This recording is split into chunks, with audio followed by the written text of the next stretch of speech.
आज जिस टेंस पर हम चर्चा करेंगे उस टेंस का नाम है present perfect tense. Present perfect tense की अगर पहचान देखते हैं आप तो वाक्य के अंत में धातु धन चुका है, चुकी है, चुके हो आदि शब्द रहता है। चुका है, चुकी है, चुके हो, लिया है, दिया है, गया है, आया है आदि शब्द रहता है। और अगर वर्ब की बात करते हैं, हेल्पिंग वर्ब की बात करते हैं तो सिंगुलर नंबर सब्जेक्ट के साथ, सिंगुलर नंबर सब्जेक्ट के साथ हम हैव का प्रयोग करते हैं और प्लूरल नंबर सब्जेक्ट के साथ हम हैव का प्रयोग करते हैं। और जो वर्ब होता है मेन वर्ब, वर्ब की तीसरी अवस्था लगाई जाती है। ठीक है, वर्ब की तीसरी अवस्था लगाई जाती है। तो इसको हम हटाते हैं।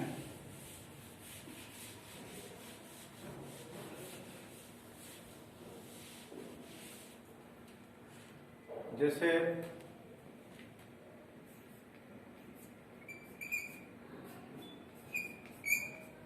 रामपत्र लिख चुका है, वे घर जा चुके हैं। ये आपका वाक्य है। राम पत्र लिख चुका है, अंत में देखिए चुका है, वे घर जा चुके हैं, चुके हैं। तो आप इससे आप अनुमान लगा लीजिए या आप श्योर हो जाइए यह वाक्य जो है प्रेजेंट परफेक्ट टेंस है। चुका है, चुकी है, चुके हो, लिया है, दिया है और इसकी जो सहायक क्रिया है हैज और हैव है। एक वचनकर्ता के साथ हम हैज का प्रयोग करते हैं और बहुवचनकर्ता के साथ हम हैव का प्रयोग करते हैं। अर्थात सिंगुलर नंबर सब्जेक्ट के साथ हैज का प्रयोग और प्लूरल नंबर सब्जेक्ट के साथ हैव का प्रयोग करते हैं। और इस टेंस में जो वर्ब की अवस्था लगाई जाती है वह तीसरी अवस्था है। ठीक है या है, यह आपका हेल्पिंग वर्ब है। अब हम बात करने में आते हैं सबसे पहले अफर्मेटिव सेंटेंस में। अफर्मेटिव सेंटेंस, अफर्मेटिव सेंटेंस देखिए,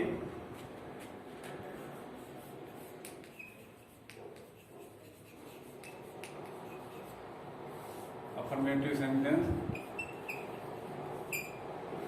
अफर्मेटिव सेंटेंस में अनुवाद के नियम में आपका आ जाएगा। सबसे पहले आप सब्जेक्ट, उसके बाद फिर है या है, उसके बाद आप वर्ब की तीसरी अवस्था, फिर ऑब्जेक्ट प्लस सी। ये रहा। पहले आपको सब्जेक्ट लगाना है, फिर है या है, फिर वर्ब की तीसरी अवस्था, फिर ऑब्जेक्ट, फिर अन्य शब्द आदि का प्रयोग करते हैं। जैसे देखिए सीता पत्र लिख चुकी है। अब ध्यान दीजिएगा, लिख चुकी है तो आपका टेंस मालूम हो गया, प्रेजेंट परफेक्ट टेंस है। ठीक है, हम बात का नियम हमने लिखा है। सबसे पहले आपको सब्जेक्ट लिखना, फिर है या है। जैसा आपका सब्जेक्ट रहेगा वर्ब की तीसरी अवस्था, फिर ऑब्जेक्ट, फिर अन्य शब्द आदि। तो सीता यहाँ पर सब्जेक्ट होगा, पहले हम सीता ले लेते हैं। ठीक, सीता, सीता सिंगुलर नंबर है इसलिए यहाँ पर हम किसका प्रयोग करेंगे, है का प्रयोग करेंगे। सीता है, वर्ब की तीसरी अवस्था, written WRI double TEN, written TLETTER। Okay, वे गाना गा चुके हैं। अब इसको हम हटाकर देखते हैं, वे गाना गा चुके हैं तो क्या आ जाएगा, वे गाना गा चुके हैं तो क्या हो जाएगा, दे है। अब देखिए यहाँ पर है लग गया क्योंकि कर्ता बहुवचन है। दे है सिंग सैंग सन, तीसरी अवस्था आ जाएगा SNG, सन ए सन। ठीक, कितना भी बड़ा वाक्य हो, वाक्य के बाद में आपको दिक्कत हो, ये कर्ता आप जो है यहाँ कर दीजिए, उल्टा करते चले आइए, आपका अनुवाद बहुत सुगम होगा। ठीक, इसके बाद हम अफर्मेटिव के बाद निगेटिव चलते हैं।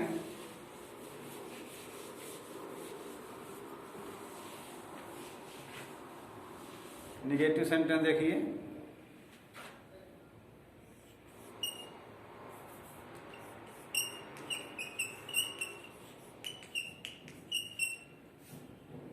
निगेटिव। इसके अनुवाद के नियम में क्या आ जाएगा, पहले आप सब्जेक्ट डाल दीजिए, उसके बाद फिर है दिया है, फिर नॉट लगा दीजिए, फिर वर्ब की तीसरी अवस्था, उसके बाद फिर ऑब्जेक्ट कर दीजिए, फिर ईटीसी। ठीक। अब देखिए, मेरा भाई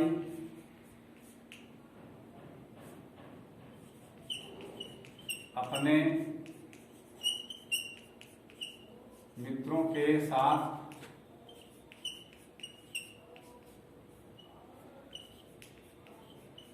बाजार जा चुका है। अब देखिए, जा चुका है, बाजार जा चुका है। अब देखिए, इसमें करता मेरा भाई लिखना था, सॉरी, मेरा भाई। ठीक है। अब इसमें सब्जेक्ट आपका हुआ मेरा भाई। ठीक। तो लिखिए, बाजार नहीं जा चुका है, क्योंकि निगेटिव हम कर रहे हैं, बाजार नहीं जा चुका है। ठीक। यहाँ पर ना रहेगा, तो मेरा भाई का माय ब्रदर, उसके बाद क्या लगाना है आपको, हैज नॉट या हैव नॉट, क्योंकि माय ब्रदर आपका सिंगल नंबर है, तो यहाँ पर हो जाएगा हैज नॉट, उसके बाद वर्ब की तीसरी अवस्था। ठीक है। तो गो एंड गॉन, गॉन कहाँ, बाजार, टू MARKET, मार्केट, अपने मित्रों के साथ क्या हो जाएगा, विथ है, अपने के लिए हिज हो जाएगा, मित्रों का FRIENDS। ठीक। ये रहा आपका, निगेटिव में नॉट लग गया, वर्ब की तीसरी अवस्था लगवे करेगी। ठीक है। का वाक्य मौन लेते हैं, इसको हटा करके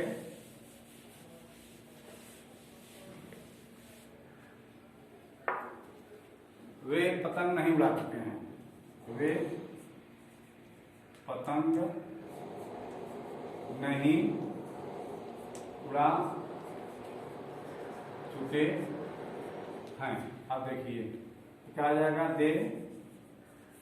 अब देख साथ क्या लगाना आपको है, नॉट लगा दीजिए, उड़ाना का fly flu phloem, FLOWN, kite.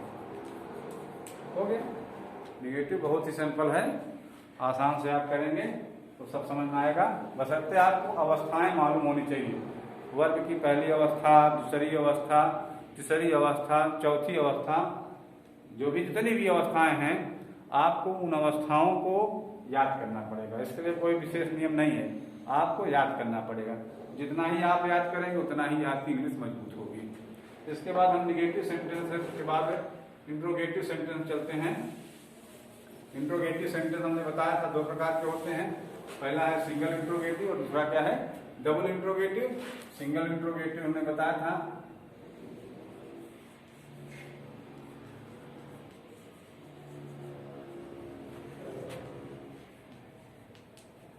Single interrogative वह वाक्य होता है जब हिंदी का कोई भी वाक्य हो, हिंदी का कोई भी वाक्य हो और प्रश्नवाचक शब्द वाक्य के पहले रहे। ठीक। तो वह सिंगल इंट्रोगेटिव होगा।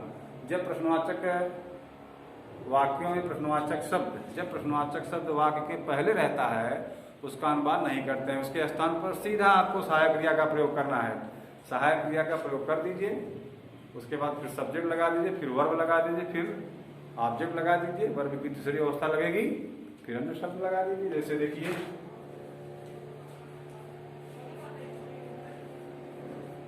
क्या तुम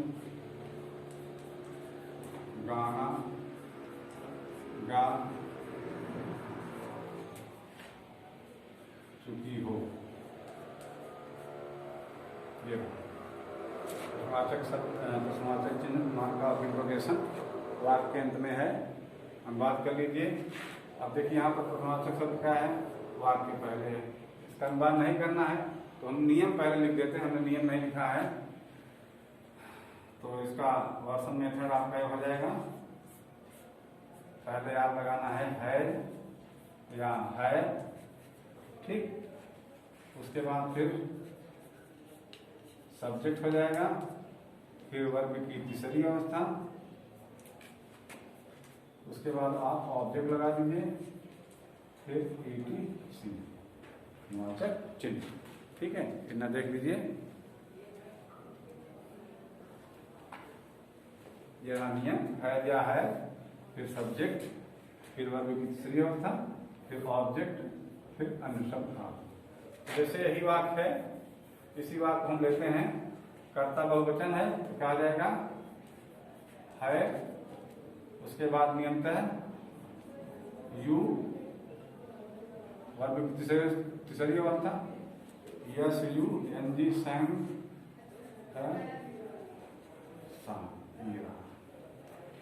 ठीक। तो सबसे पहले हम सहायक क्रिया का प्रयोग करते हैं, उसके बाद फिर सब्जेक्ट लगाते हैं, फिर वर्ब की तीसरी अवस्था, फिर ऑब्जेक्ट, फिर अन्य शब्द आदि का हम प्रयोग करते हैं। और भी कुछ वाक्य हम लेते हैं।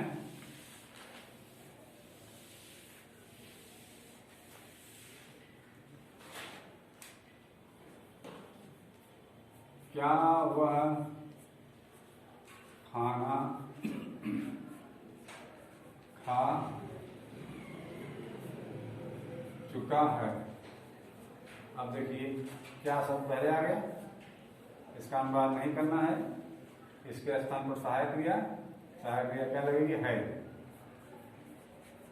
उसके बाद फिर सब्जेक्ट लगा दीजिए, ही हो गया, खा चुका का EATN फूड, बहुत सिंपल ये हो गया, बहुत इजी है, इसमें कोई दिक्कत आपको नहीं होनी चाहिए, बस आपको थोड़ा अवस्थाओं को याद करना पड़ेगा। इसके बाद हम डबल इंट्रोगेटिव चलते हैं, DOUBLE, ठीक।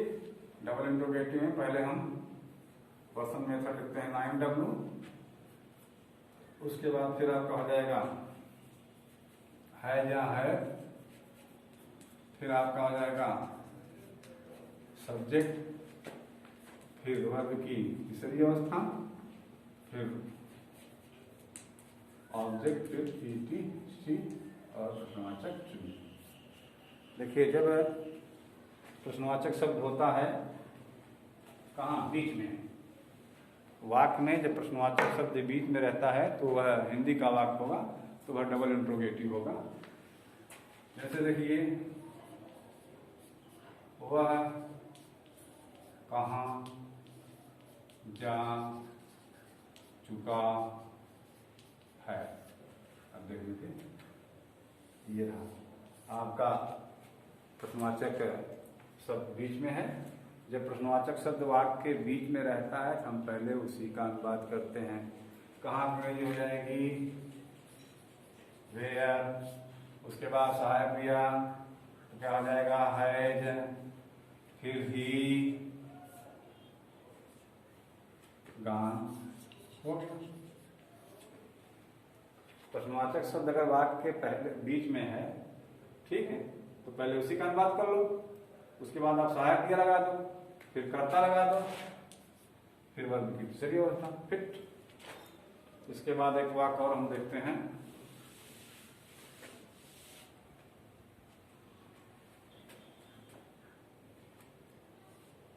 वे क्यों अपना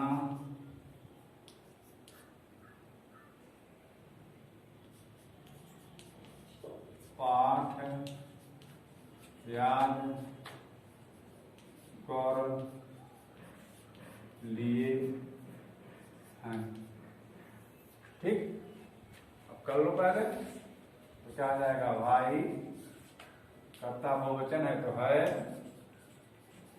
फिर आप लगा दीजिए डे, याद करना का LEARN डिलोन, अपना का देख साथ देयर लेसन LESSON, ठीक। तो आज आपने प्रेजेंट परफेक्ट पढ़ा, चुका है, चुकी है, चुके हो, लिया है, दिया है, गया है, और इसकी सहायक क्रिया क्या है और है वर्ब की तीसरी अवस्था लगाई जाती है इस टेंस में। अगर अफर्मेटिव सेंटेंस है तो सबसे पहले हम सब्जेक्ट, फिर है या है, फिर वर्ब की तीसरी अवस्था, फिर ऑब्जेक्ट, फिर अन्य शब्द आदि। निगेटिव है तो सबसे पहले हम सब्जेक्ट लगाएंगे, फिर है या है, फिर नॉट, फिर वर्ब की तीसरी अवस्था, फिर ऑब्जेक्ट, फिर अन्य शब्द आदि। सिंगल इंट्रोगेटिव अगर है तो सबसे पहले हम है या है, फिर सब्जेक्ट, फिर वर्ब की तीसरी अवस्था, फिर ऑब्जेक्ट, फिर अन्य शब्द। अगर डबल इंट्रोगेटिव है तो सबसे पहले हम क्वेश्चन वर्ड, फिर है या है, फिर सब्जेक्ट, फिर वर्ब की तीसरी अवस्था, फिर ऑब्जेक्ट, फिर अन्य शब्द आदि का प्रयोग करते हैं।